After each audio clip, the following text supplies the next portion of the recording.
and knocker. Step in on the dance and I just my dance. Everything scatter. Right?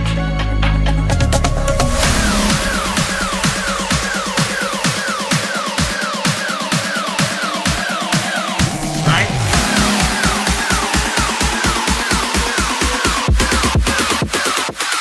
Come cross. Right now man active. Down with the game like a bandit. Me bring the flame like a matches. Test me now. Cut out the slackness. Active style and pattern that's on my deck. Active. Active. Active. One live life massive. Talking up and off the brandish. Touch road and hold the world hostage. When I start the bumper clad mash pit. When me step out old face get active. Active. Active. Active. Active.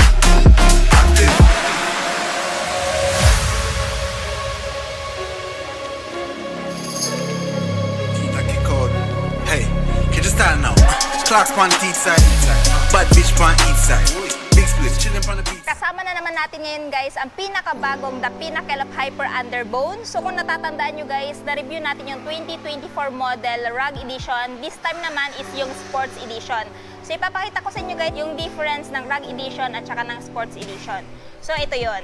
Ito yung Sports Edition, ayan. And ito yung na-vlog natin nung nakaraan na RAG Edition. So, in this video guys, tatalakayin natin yung specs, features, at syempre yung updated price dito kay LYR Marketing Corporation dito sa May Kanokotan kasi dito tayo nagba-vlog ng Suzuki motorcycle nila.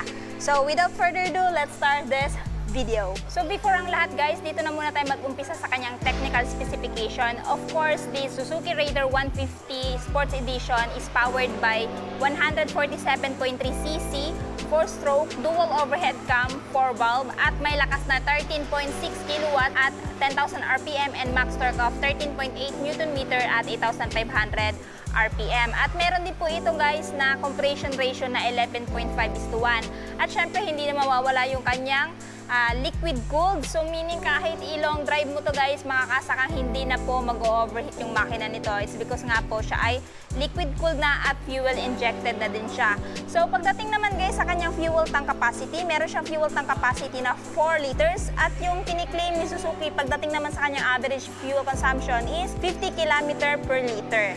So para sa akin, napakatipid na po niyan sa gasolina. No? I-times mo yun sa 4 liters, magiging 200 km yung kanyang matatakbo. Pero it may vary pa rin guys sa throttle ng hobby ng driver. Kung kaskasero ka, hindi mo yun maaabot yung kiniklaim ni Suzuki na 50 km per liter. Pero kung takbong pogi ka lang, ayan, syempre naman. Since ito nga po ay FI na. So pagdating naman guys sa kanyang seat height, itong motor na to ay meron seat height na 765mm at may ground clearance sa 150mm. So sa height ko na 5'5" guys, abot na abot po natin itong motor na to. Pero kung halimbawa naman meron kang height na at least 5'3", 5'2", kayang-kaya nyo pong abutin itong motor na to. Ayan. So this one guys is yung Sports Edition. So yung pinagkaiba ni Sports Edition at saka ni RAG Edition is yung kanyang decals of course. Ito yun guys, yung decals niya kung mapapansin nyo guys, talagang plain lang yung mga linings niya. No? And yung dito sa red version, meron kasi siyang color combination na glossy black, matte black, at maroon. At saka, ayan, dark red. Well, itong kay RAG Edition kasi, mapapansin mo yung decals niya guys, kakaiba na. Ayan. So, kakaiba yung lining at saka yung curve, yung design.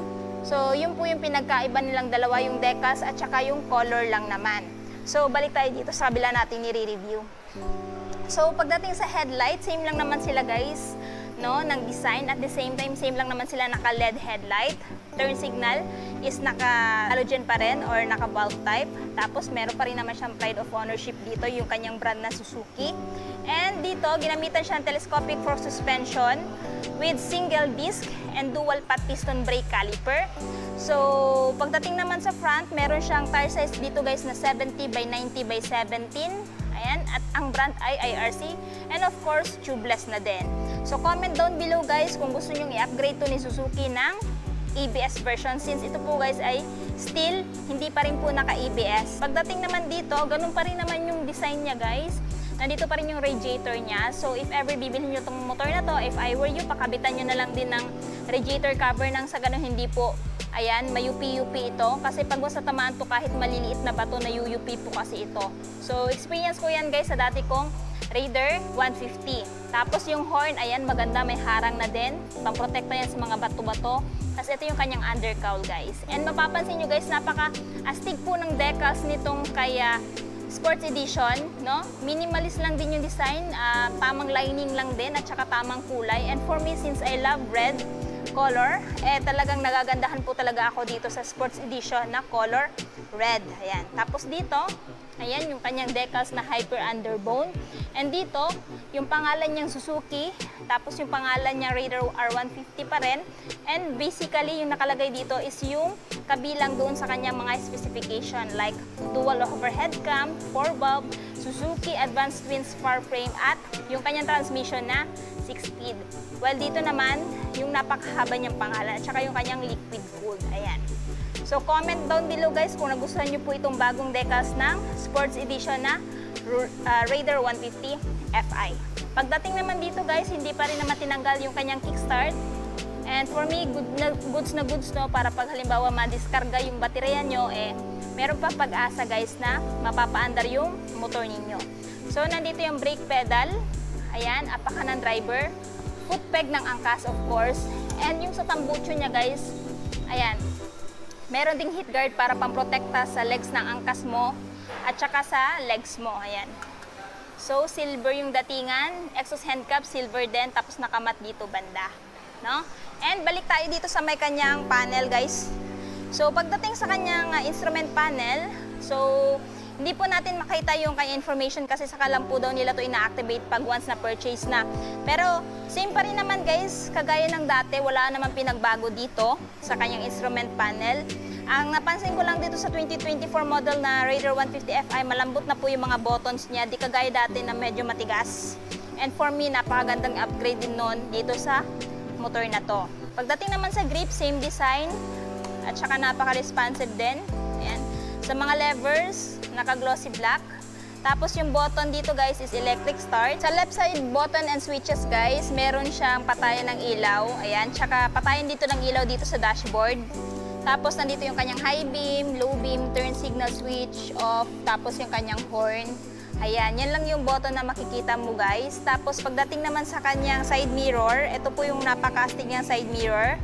No? Ganun pa rin, same ng dati. Pero kung if ever guys, gusto nyo magpalit ng aftermarket na side mirror, meron akong i-recommend sa inyo. Yung side mirror ko sa aking Honda Click na si Street King side mirror, which is pwedeng-pwede sa lahat ng klase ng motor. Yung kinaganda kasi ng side mirror na to, meron siya blue lens na kung saan pagkagabi, no, hindi masyado masakit sa mata pag halimbawa tatama yung ilaw sa inyo, ayan, sa side mirror ninyo. And for me, goods na goods yun. At the same time, napakaganda ng design. So ayan guys, kung interested kayo sa side mirror na yun, ayan, yung link is nasa description box kung saan ko po na-order para maka-order na din po kayo. Again, universal side mirror po yun at pwedeng-pwede din po yun sa lahat ng klase ng motor. Ayan. Next, dito tayo sa kanyang packet. Actually, may packet siya dito guys, hindi lang natin mabuksan kasi walang susi. Merong maliit na packet dito na kung saan pwede mo paglagyan ng papers ng motor, coin purse mo, yung mga small belongings mo pwedeng ilagay dito. Ayan. Tapos syempre yung mga decals niya, yung color niya, yung kanyang paint job, napakaganda din guys. Pagdating sa color niya guys, ayan, naka-glittery black. And for me, napakaganda po ng paint job. Ayan. Tapos, ito naman yung kanyang seat. So, pagdating sa seat guys, hindi ka makakaasa, generous yung seat niya kasi nga, alam nyo na, it is an underbone type motorcycle. And for me, goods na goods yung forma ng seat niya sa body build niya. No? Nagpapadagdag forma kasi yung seat niya sa overall look, overall package ng motor na to. Ayan. Tapos, dito tayo sa likod. Ayan guys, pagdating dito sa likod guys, ginamitan siya ng monoshock swing arm suspension with single disc and single pot piston brake caliper. Again, hindi pa rin po siya naka-ABS, no? And dito, meron siyang rear tire size guys na 80 by 90 by 17, tubeless tire at IRC ang brand. And i-comment nyo na lang sa baba guys kung ano pa yung mga ibang upgrade na gusto nyo dito para sa Raider 150 Fi. Pagdating naman sa tail, ayan, naka full assembly pa rin. Siyempre, equip pa rin siya ng bulb type na tail light. Tapos, turn signal is bulb type pa rin. Pero kahit ganun pa man guys, napakaliwanag ng buga nito pagkagabi. Tapos, dito guys, meron siyang ilaw ng plaka. plate holder, at syempre yung mahaba niyang fender para yan sa pamprotekta ng mga putik-putik. Pagdating naman dito, ayan guys, meron siyang chain cover. Ayan, plastic. No? Tapos, yung foot peg ng angkas pa rin. Tapos, ito yung side stand niya. Pagdating sa side stand guys, hindi pa rin siya equipped ng side stand switch. Comment down below kung gusto niyo din i-upgrade yung side stand niya na magkaroon ng side stand switch, no? Pagdating, halimbawa, kung if ever i-upgrade to ni Suzuki sa year 2025. Center stand, hindi pa rin naman tinanggal, andito pa rin naman. At syempre, yung kanyang 6-speed manual transmission. Ayan, dito. Ayan. And apakas ng driver. Ayan guys, so ito yung looks niya dito sa side. Kita nyo naman guys, napaka-astig ng Sports Edition. So, kung gusto nyo po ng minimal design, ayan, this one is I highly recommend for you guys. Pero kung gusto nyo naman na talagang mas maporma, mas astig yung itsura sa daan, I highly recommend this Rug Edition. And of course, siya pa rin po ay naka-mechanical key hanggang ngayon. So, comment down below guys kung gusto nyo din i-upgrade ito ng keyless system. Kaya na nga guys, natapos na nga natin ikutan si Suzuki Raider 150 Fi Sports Edition. So pagdating naman sa presyo niya guys, kung interested kayong bilhin to, ito ngayon guys ay merong updated price dito sa LYR Marketing Corporation na 119,900 if bibilhin niyo po ng spot cash. Pero kung gusto niyo naman po ng hulugan, ito po ay may down payment na 9,232 at monthly sa 3 years na 5,599. At syempre, hindi mawawala yung rebates niya na 200. At ito lamang po ay available dito sa may LYR Marketing Corporation sa may Kanokotan. Pagitan lang po siya ng Kawasaki Crib at Honda Big Bike. So, kung interested kayo dito guys, ilalagay ko na lang po yung full address sa screen at saka sa description box ko sa baba. So, ayun na nga guys, natapos na nga natin ikutan si Suzuki Raider 150 Fi. Ano yung masasabi niyo sa motor na to? Sulit pa ba siya this year 2024? At ano yung katangian niya kung bakit siya i-consider yung bilhin ngayong taon? I want to know your thoughts below. At syempre, kung bago pa kayo sa channel ko at hindi pa nakapag-subscribe, huwag kalimutan mag-subscribe para ma-notify kayo once may bago tayong upload. So yun guys, hanggang dito na muna tayo. Ride safe and peace out!